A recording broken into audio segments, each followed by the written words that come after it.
Sunan Ibnu Majah, Kitab Taharah dan Sunnah-Sunnahnya. Bab kadar air untuk wudhu dan mandi junub. Hadis nomor 263 sahih. Dari Safina ia berkata, Rasulullah Shallallahu Alaihi Wasallam berwudhu dengan 1 mat air dan mandi dengan 1 sa air. Hadis nomor 264 sahih. Dari Aisyah ia berkata, Rasulullah Shallallahu Alaihi Wasallam berwudhu dengan 1 mat air dan mandi dengan 1 sa air. Hadis nomor 265 sahih. Dari Jabir berkata, Rasulullah Shallallahu Alaihi Wasallam berwudhu dengan 1 mat air dan mandi dengan 1 sa air. Hadis nomor 266 sahih. Dari Abdullah bin Muhammad bin Aqil bin Abu Talib dari bapaknya dari kakeknya ia berkata, Rasulullah Shallallahu Alaihi Wasallam bersabda, 1 mat air cukup untuk berwudhu, dan 1 sa air cukup untuk mandi. Seorang laki-laki berkata, itu tidak mencukupi kami. Maka dia menjawab, itu telah mencukupi bagi orang yang lebih baik dari dirimu dan lebih banyak rambutnya. Yakni Nabi Shallallahu Alaihi Wasallam. Bab Allah tidak menerima salat tanpa bersuci. Hadis nomor 267 sahih. Dari bapaknya Usamah bin Umair al-Huzaili ia berkata, Rasulullah Shallallahu Alaihi Wasallam bersabda, Allah tidak menerima salat kecuali dengan bersuci, dan tidak menerima sedekah dari harta curian. Hadis nomor 268 sahih. Dari Ibnu Umar ia berkata, Rasulullah Shallallahu Alaihi Wasallam bersabda, Allah tidak menerima salat tanpa bersuci dan tidak menerima sedekah dari harta curian.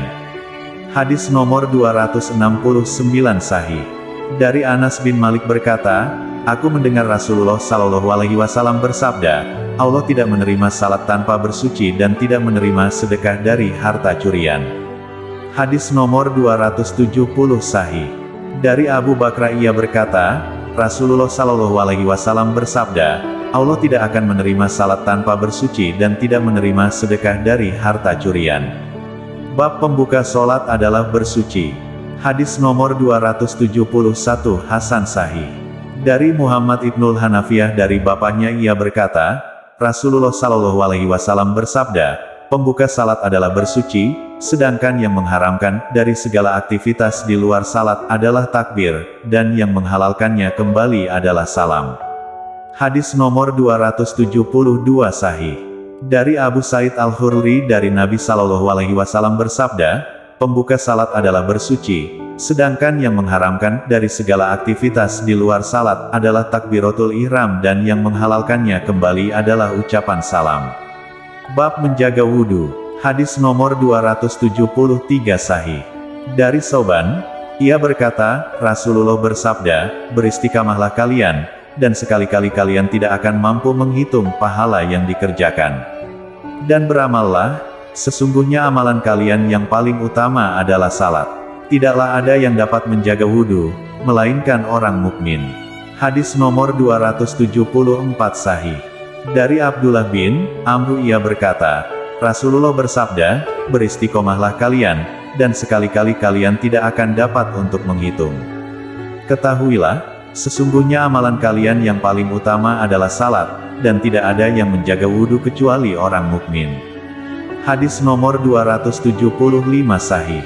Dari Abu Umamah dan ia memarfukan hadits ini, ia berkata, istiqomahlah kalian, sebaik-baik perkara adalah jika kalian beristiqomah. Sebaik-baik amalan kalian adalah salat, dan tidak ada yang menjaga wudhu kecuali orang mukmin.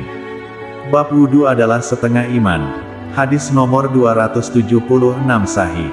Dari Abu Malik al-Asy'ari bahwa Rasulullah bersabda, menyempurnakan wudhu adalah setengah keimanan, alhamdulillah memenuhi timbangan, tasbih dan takbir memenuhi antara langit dan bumi, salat adalah cahaya, zakat adalah bukti, sabar adalah sinar dan Al-Quran adalah dalil untukmu atau atasmu. Setiap manusia beramal, ada yang membebaskan jiwanya dari dosa, dan ada yang mencelakakan jiwanya dengan dosa. Bab pahala bersuci. Hadis nomor 277 sahih. Dari Abu Hurairah ia berkata, Rasulullah bersabda, sesungguhnya jika salah seorang dari kalian berwudu kemudian membaguskan wudunya, setelah itu datang ke masjid, dan tidak ada yang menggerakkannya untuk pergi kecuali salat, maka tidaklah ia melangkah satu langkah kecuali dengannya Allah Azza wa Jalla akan mengangkat derajat, dan menghapus kesalahannya hingga masuk ke dalam masjid. Hadis nomor 278 Sahih.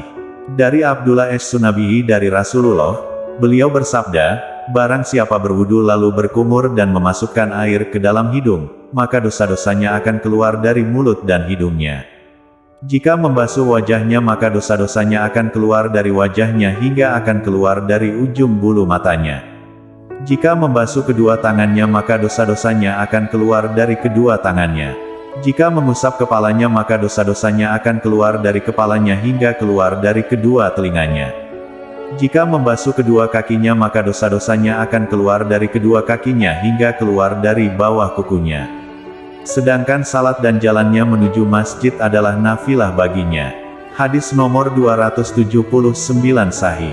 Dari Amru bin Abasa ia berkata, Rasulullah bersabda, sesungguhnya seorang hamba jika berwudu dan membasuh kedua tangannya, maka dosa-dosanya akan keluar dari kedua tangannya. Jika ia membasuh wajahnya, maka dosa-dosanya akan keluar dari wajahnya.